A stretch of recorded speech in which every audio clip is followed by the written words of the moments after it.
Oi pessoal, nesse vídeo aqui a gente vai tratar desse exemplo aqui, né, que é um exemplo muito clássico, tá? E muito importante aí, certo?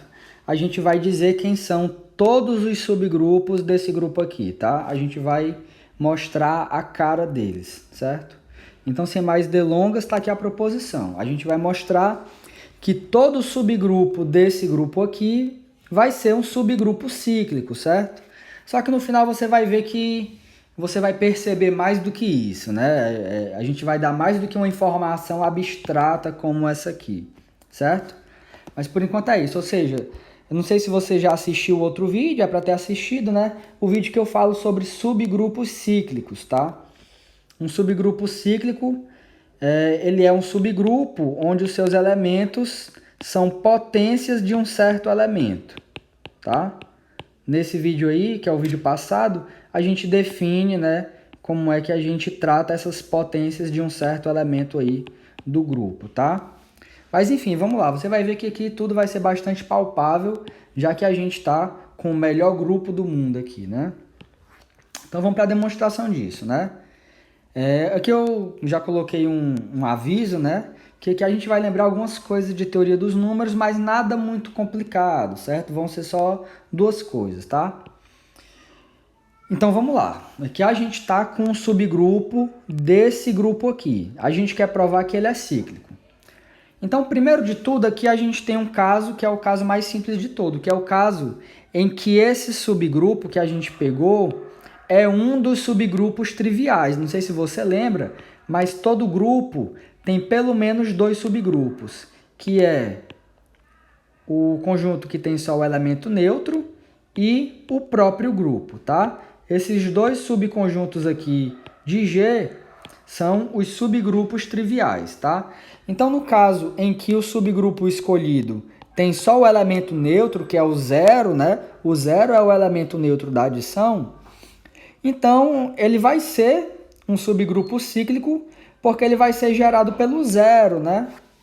Como assim? Isso aqui é o conjunto de todas as potências do zero. Lembrando que aqui a gente fala potência com respeito a essa operação. O que é uma potência com respeito à operação de adição? O que seria uma potência do zero? Uma potência do zero seria você somar o zero com ele mesmo várias vezes, tá?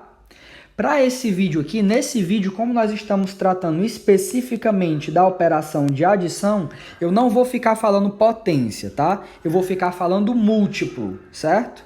Para denotar que a gente está pegando alguém e somando com ele mesmo várias vezes, certo? Que é o mesmo sentido de potência lá do vídeo passado, tá? Ok. Então, se o nosso subgrupo for esse aqui, então tá claro, a gente já sabe que ele é cíclico, certo? Ok. Então agora a gente vai supor que o nosso subgrupo tem alguém que é diferente do zero, ou seja, nós estamos com um subgrupo aqui de Z, certo? Tudo aqui é número inteiro, tá? E vai ter algum número aqui no H que vai ser diferente do zero, tá? Então agora a gente vai lembrar um princípio muito importante, que é o princípio da boa ordem, tá? O que que o princípio da boa ordem diz? Considere aí um subconjunto dos números naturais. Se esse conjunto for não vazio, então ele vai ter um elemento mínimo, né? Um elemento aí que é menor do que todos os outros, tá? Ok, esse é o princípio da boa ordem e agora a gente vai usar esse princípio. Olha só como é que a gente vai usar ele. A gente vai pegar o nosso subgrupo, note que o princípio da boa ordem fala do conjunto dos naturais, certo? Aqui nós estamos no conjunto dos inteiros. Para a gente entrar no contexto desse princípio, o que a gente vai fazer? A gente vai pegar o subgrupo que a gente está considerando e vai intersectar ele com o conjunto dos naturais. E eu vou explicar para você por que esse rapaz é diferente do vazio, certo? Primeiro de tudo, nós estamos supondo que tem alguém diferente de zero no nosso subgrupo, tá? Porque se tiver somente o zero, a gente já acabou de resolver. Então, suponha que tem alguém diferente de zero aí, certo? Ok. Isso, alguém diferente de zero.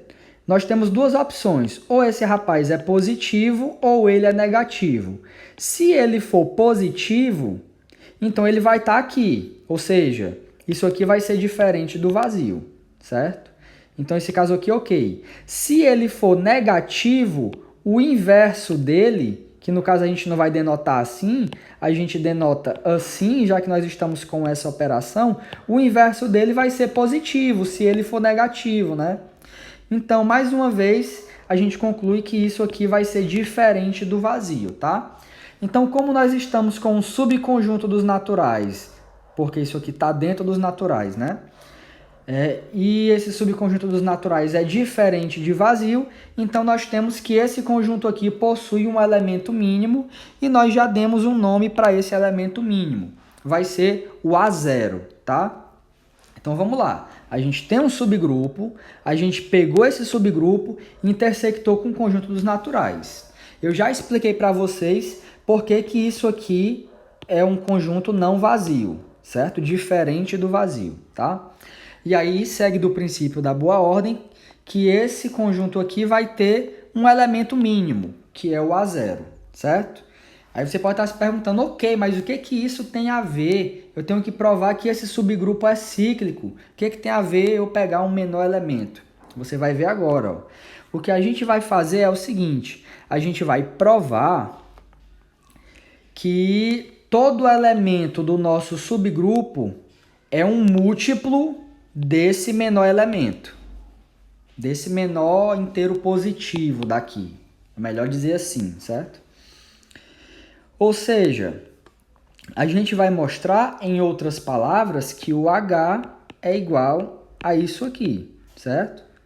Porque o que é isso aqui? Isso aqui é o conjunto dos resultados das somas A0 mais A0 mais A0 mais A0, certo? Ou seja, isso aqui é o conjunto dos múltiplos do A0, tá bom? Ou seja, eu estou dizendo que eu vou mostrar para você que esse subgrupo que nós pegamos é o conjunto de todos os múltiplos do menor inteiro positivo que está contido nele, certo? Anote essas palavras. Então vamos lá, o que a gente vai fazer? Agora a gente vai usar uma outra coisinha de teoria dos números, mas isso aqui você já sabe há muito tempo, que é o teorema da divisão euclidiana. O que ele diz? Se você tem dois números inteiros aí, onde um deles é maior que zero, então vai existir um par de inteiros, né? Q e R, né? Esse aqui é o quociente e esse R é o resto, tá? Tais que acontece isso aqui, né? O A vai ser igual a Q vezes B mais R, né? Esse R vai ser o resto, isso aqui vai ser o quociente, esse B está fazendo papel de divisor, né? Certo? Ok, então a gente vai usar aqui a divisão euclidiana, certo? Ó, lembrando qual que é o nosso objetivo. O nosso objetivo é mostrar que o H é cíclico. Eu afirmei para você que o H ele é cíclico e mais do que isso, ele é gerado pelo menor inteiro positivo que está contido nele. Ou seja, eu vou mostrar que todos os elementos de H são múltiplos desse rapazinho aqui, certo? Então, o que eu vou fazer para mostrar que um elemento qualquer desse subgrupo aqui é um múltiplo do A0? Eu vou dividir e mostrar que o resto é zero, tá bom? Então, vamos lá, vamos fazer essa divisão. Ok, então usando o teorema da divisão euclidiana, eu sei que existem Q e R, tais que acontece isso aqui, ou seja, eu literalmente realizo a divisão de um elemento arbitrário de H pelo meu A0, né? E aí eu obtenho um quociente e um resto, lembrando que o resto sempre satisfaz isso aqui. Ele é maior ou igual que zero e ele é sempre menor do que o divisor, tá? Lembra quando você faz a continha, você pega alguma coisa e divide pelo divisor, você obtém um quociente e esse resto aqui sempre é menor do que esse divisor. Certo? Então, nós temos isso. Eu peguei um elemento arbitrário do meu subgrupo e dividi pelo A0.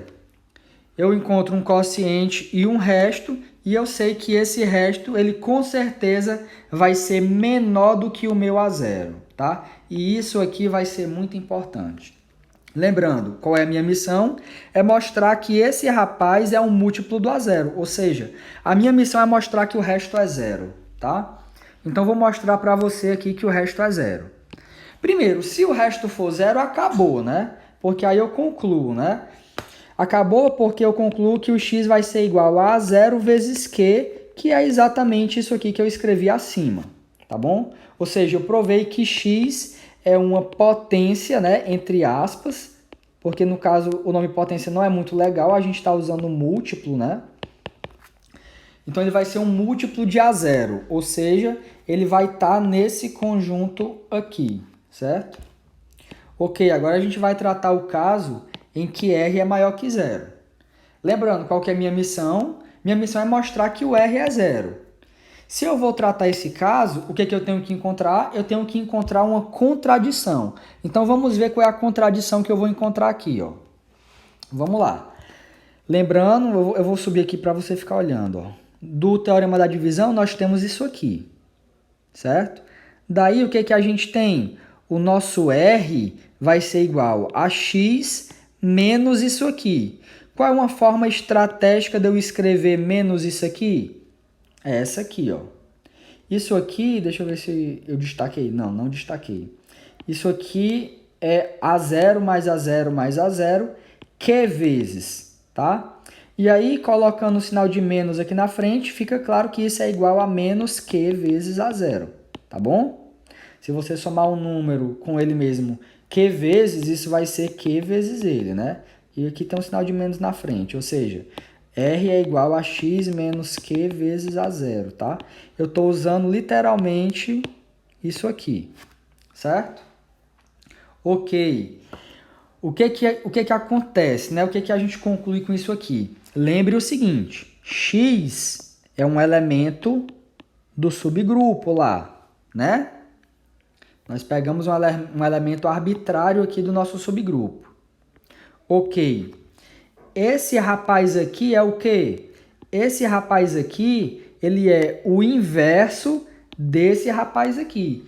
E esse rapaz aqui, eu sei que ele está no subgrupo, porque eu sei que o A0 está no subgrupo, né? Afinal de contas, o A0 é o menor inteiro positivo desse subgrupo. Então, se eu opero A0 com A0, eu obtenho que esse resultado está no nosso subgrupo. Porque isso vem praticamente da definição de subgrupo, né? Se eu pego dois elementos de lá e opero eles, o resultado está lá. Conclusão, o resultado disso aqui vai estar em H, porque se eu opero elementos de H, o resultado deve permanecer em H. E o inverso de um elemento de H também está em H. Ou seja, eu sei que o X está no H e eu sei que esse rapaz aqui está no H. Ou seja, o R ele é o resultado da operação de dois elementos de H. Ou seja, o R está em H. E além disso, eu sei que o R é menor do que o A0, né? Ó, da condição do teorema da divisão de Euclides. E isso é um absurdo, tá? Por que isso é um absurdo? Porque eu supus que o A0 é o menor inteiro positivo de H. No entanto, eu encontrei um inteiro positivo que é menor do que ele e está no subgrupo. Isso não pode, porque o A0 é o menor, certo? Então, isso é uma contradição à minimalidade do A0, tá? Portanto, o que eu concluo com isso? Eu concluo que não pode acontecer esse caso do resto ser maior do que zero. Isso não pode acontecer porque contraria a minimalidade do A0. Então, a única possibilidade possível é o resto ser zero. Ou seja, eu concluí o que eu queria. Qualquer elemento do subgrupo H vai ser um múltiplo do A0. Ou seja, eu tenho isso aqui, né? Certo? Na verdade, isso prova o que pra gente? Isso prova que o H está contido nesse conjunto, mas é claro que isso aqui também é verdade, né? Qualquer múltiplo do A0 vai estar no H, porque A0 é um elemento de H, e operações entre elementos de H vai estar em H, porque H é um subgrupo. tá bom? E isso conclui o que a gente quer mostrar. Ou seja, não terminei ainda. Qual é a conclusão disso? Ah, já está escrito aqui, né? Ó. O que é isso aqui? Isso vai ser literalmente o conjunto dos múltiplos do A0, né? Por quê? Porque os números dessa forma aqui e menos os números dessa forma são nada mais, nada menos que números inteiros quaisquer vezes o A0, né? Então essa é a forma dos subgrupos de Z. Ou seja, se você tem esse grupo aqui e você pega, se você tem esse grupo aqui e você pega um subgrupo desse grupo, com certeza o seu subgrupo vai ser dessa forma aqui, né? Ou seja, vai ser o conjunto dos múltiplos de alguém aí, certo? Ou seja, quem são os subgrupos de Z? Vai ser o conjunto dos múltiplos de 2, o conjunto dos múltiplos de 3, o conjunto dos múltiplos de 4 e por aí vai. Aí você pode se perguntar, ah, professor, e os números negativos? Note que os múltiplos de menos 2 são os mesmos múltiplos de 2, tá? Porque o menos 2 é 2 vezes o menos 1. Então, se é múltiplo desse, vai ser múltiplo desse e vice-versa, porque o 2 é menos 2 vezes menos 1 também, tá? Enfim, eu acho que eu já falei coisa demais, então é isso que eu tinha para falar, tá?